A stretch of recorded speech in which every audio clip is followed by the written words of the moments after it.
Hi there, Janet Fritz here for Galaxy Girl Creations. Welcome to my channel. Welcome to Off the Board and welcome to Mixed Media Mayhem, which is happening every Friday. And Off the Board is happening all month long in July, where we're taking Pinterest pins as inspiration. And I'm using this flower as my inspiration today. For the mixed media portion, we are using a recipe that I chose. It's watercolor, splatter, and a cut file or stencil. So I chose this cut file, which is, it's just a large flower with some leaves on it. I'm not actually even sure where I got this. It was in my binder of cut files, and some of them have been in there for 2 to 3 or even more years than that. So I'm trying to get a bunch of them used up. And I thought this would be a really good one for the photos that I'm going to use for today's layout. So I am using 12 by 12 watercolor paper, and I'm just going through and tracing with my pencil the cut file. I'm tracing the inside, and I do that because I want to make sure that when I do my watercoloring that I go just beyond the line that I am actually creating, so that when I go and put the cut file back down, there aren't any little white gaps right next to where the cut file will lay. So I actually want to color outside the lines, if you will, using this method. So you could possibly trace on the outside, but I think that gets harder because then you have the spaces not really connected. When they're on the inside, you have like a complete circle, but if you're trying to do the outside, wherever that circle branches off, you would have an opening and it'd be a little more confusing. So I pulled out some watercolors. These are actually Daniel Smith watercolors, and I've had these in my stash for ages.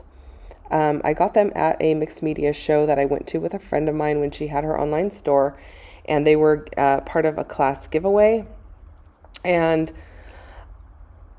this is the first time I've actually used them. So while I had COVID, I just did a lot of organizing very slowly. I didn't have a ton of energy, but I did a little bit here and there and finally got a bunch of it done.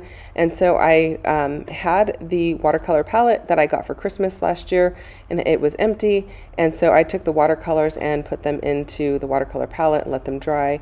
And now I'm able to go ahead and use them. The watercolors on the top portion of the screen are like the regular Daniel Smith colors.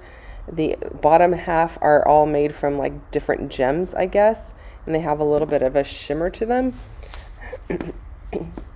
So, and I haven't watercolored in so long, I kind of almost forgot how, so I'm just doing this really rough, you guys.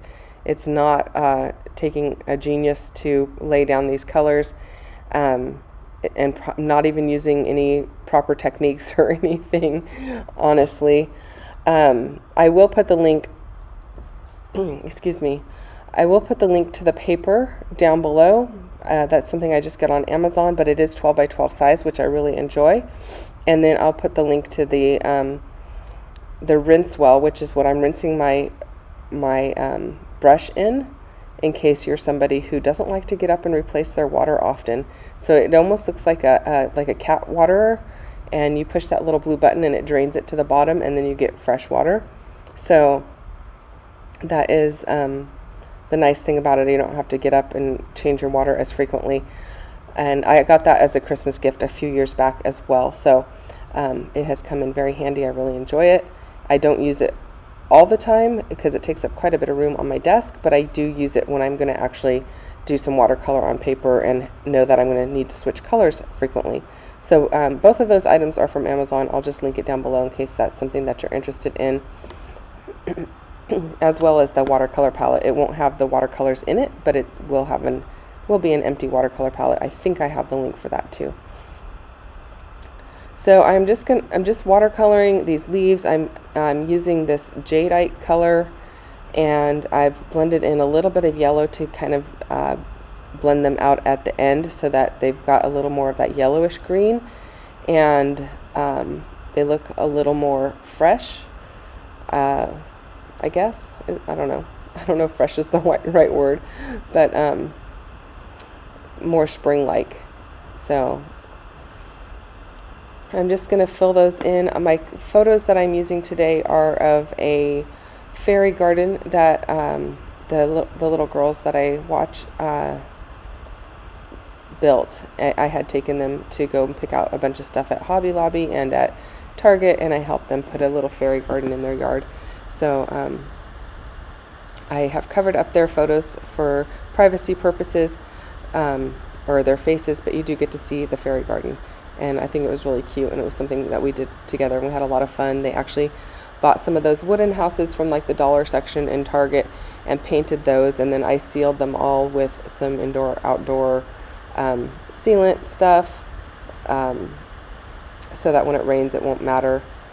And then we did buy a couple of the nicer houses at Hobby Lobby too, but the older one had the week off of school, and so we were looking for things to do to keep us all busy, and that was a really great way to keep them busy. We went shopping one day, and then the next day we painted everything, and then the next day we went and put everything in the garden after everything was painted.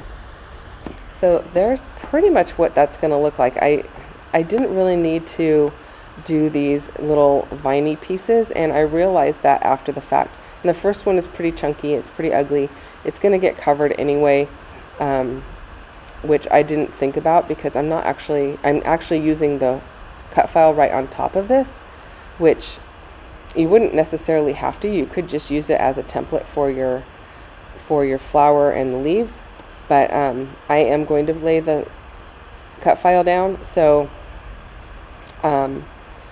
yeah, I didn't really need to paint those little extra pieces. And in fact, I do go in later and kind of lighten them up with just a brush that has clear water on it, especially that larger one, because it does show a little bit more. So, but then also I did choose that one to start with because my photo is going to be in that area, so I knew it would cover a portion of it. So now I have this wood piece from MK and her Etsy shop over at Some Assemblage Required, and I am going to bring in some of that same green that I used for the leaves up above and create some grass for this little fairy garden, fairy door, I guess. I thought it was super cute, and it was really pertinent to what I am scrapbooking, so that's what I'm going to go ahead and use it for.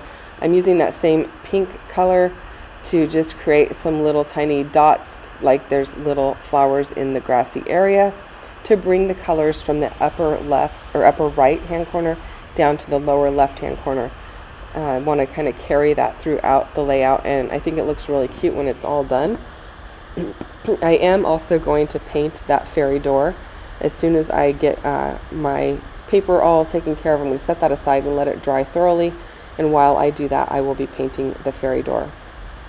So I did decide that the paper was just too white. It's actually kind of a creamy color, but I thought it needed a little bit of blue like sky, but I don't want it to be a really bold sky. I want it to be very subtle.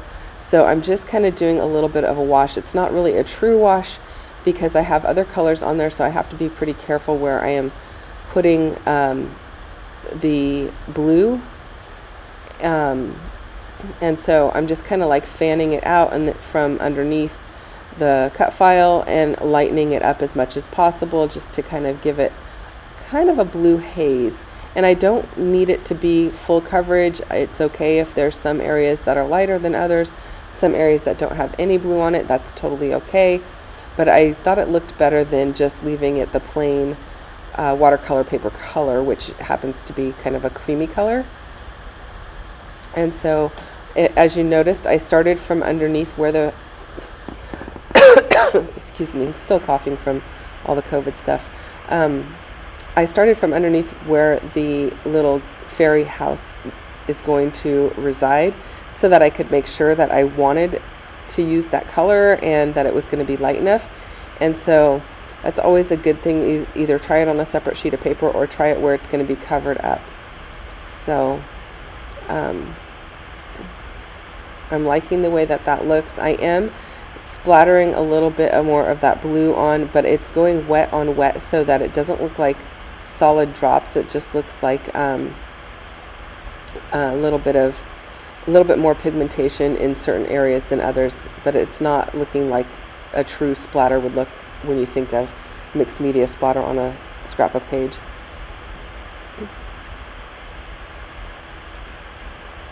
I'm pretty happy with the way that that's turning out. I think I'm almost done with it. Yep. And now I'm going to use some Dina Wakley clear gesso, and I'm just gessoing the little wooden door.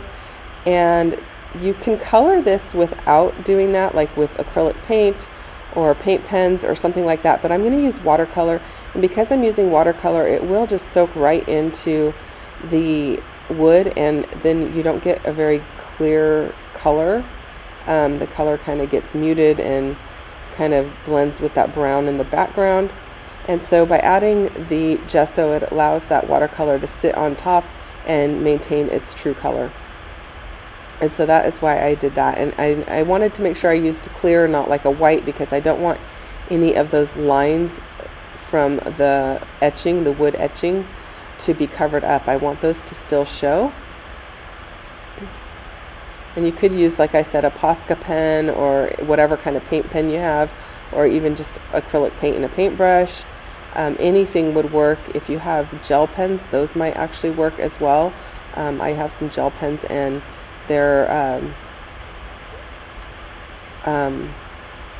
metallic, and so you are going to see me use a pink one a little bit later, and they write well on this wood as well, although that would be a lot of ink to cover that whole door, so I'm not sure you'd want to do the entire door, but some of the detail work you might want to do.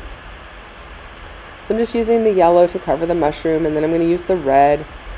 The red is a little bit orangey and a little bit too much red for me, so that's where you're going to see I'm going to go over it with some pink gel pen just to give it some definition, and to bring in a little bit more of the pink. I mean, at this point I still could have easily wiped it all off the mushroom. The yellow and the red would have picked up easily because of the gesso, but you know, I'm just going to go ahead and go with it, and it's totally okay. In the photos, the girls are not wearing like anything that is matchy, so there's all different kinds of colors. The fairy houses are different colors. The most prominent one is a bright pink, which is kind of why I chose the color for the flower, but the rest of them are all different colors, so I didn't feel like this red was too terrible, but I probably would have done something a little bit more towards the pink red instead of the orange red, had I thought about it before I started. So now I'm just adding a little bit more yellow underneath the mushroom, and then I'm going to work on the door, the actual door itself. I do want to take a moment to remind you guys that there is a hop going on every Friday of the month. We have a different recipe that we are using. The last Friday of the month we are doing scrap lift, but the rest of the month we are doing a different recipe, or like a grab 5 or grab 3, if you will. So check out the other people playing along. Their links are down below in my description box as always, and go see what they have created using the same products. Now I say the same products, but watercolor doesn't necessarily mean watercolor out of this pan like I have. It could be like, you know, the Crayola watercolors. It could be the shimmers in the little pots. It could be even your spray mists. If you spray them into like an inkwell or onto a non-porous surface and you pick them up like a watercolor, that idea works as well. If you take your gelatos or your watercolor pencils and you use them like a watercolor, that could work as well. So there's a lot of options when we say watercolor. You could go in a lot of different directions. Your art crayons, if you put a little bit of that onto an acrylic block and put some water with it and pick it up, that counts too. So don't just think of the things that are like, you know, your like you have to have like high-end watercolors or anything else. In fact, right now I just pulled out my Gonzai Tombi, I don't know how to say it, I'll put a link for those down below too. Those are from Amazon. It's the 40 color pack from Amazon. It runs, when I bought it, it was around $35 to $40. With the price of things, it could be a little higher now. I have no idea. But they last a long time and they're really good quality.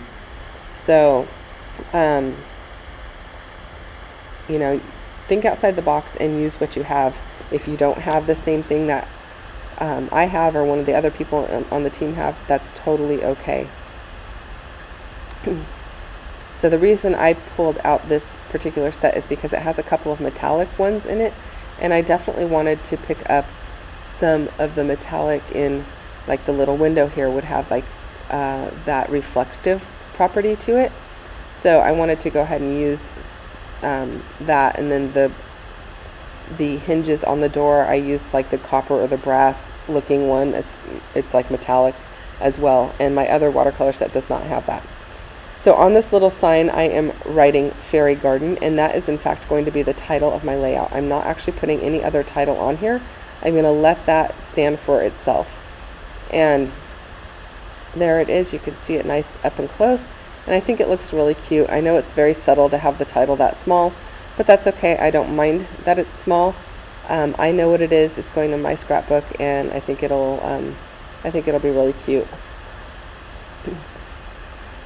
Now I did put some glue under the center of my cut file when I had set it to the side, and so that's all dry.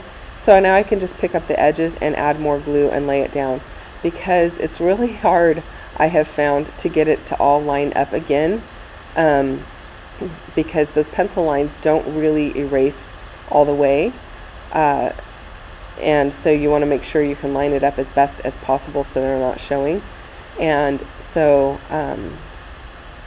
that is why once I got it in place, I just used a little glue under the center. So I'm using some Dilutions spray, and I think I am using, that one is Island Parrot. And then the pink one, I believe, is Rose Quartz. And they're both the shimmer sprays, and I just added a little bit of splatter, and now I'm using some gold Heidi Swapp Color Shine to finish it off. It probably didn't even need that, but I thought, because I did say to use splatters, I needed to use some splatters. But in retrospect, I probably would have done it before I laid the cut file down, had I thought about it, but that's okay. It is what it is, and sometimes that's the way things work. So here are the 3 photos. I'm just going to put them diagonally down the page. The center one has the whole little fairy garden in it. One of the girls made a little path down to a lagoon that has some larger rocks in it. It has some of those glass bead things that you put in the bottom of flower pots that are blue, so it looks like water. And then she has some little tiny mermaids that she was able to set down there.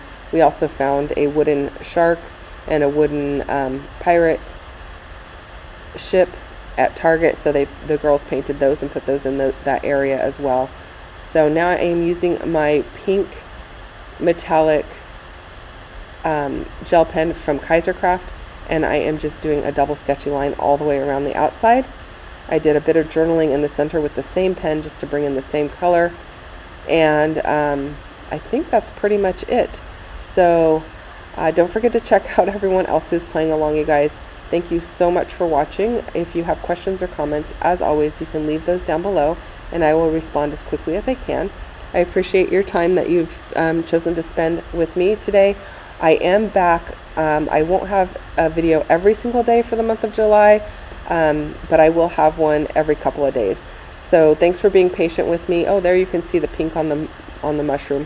Thanks for being patient with me, you guys, while I am still recovering. I'll see you next time. Bye-bye.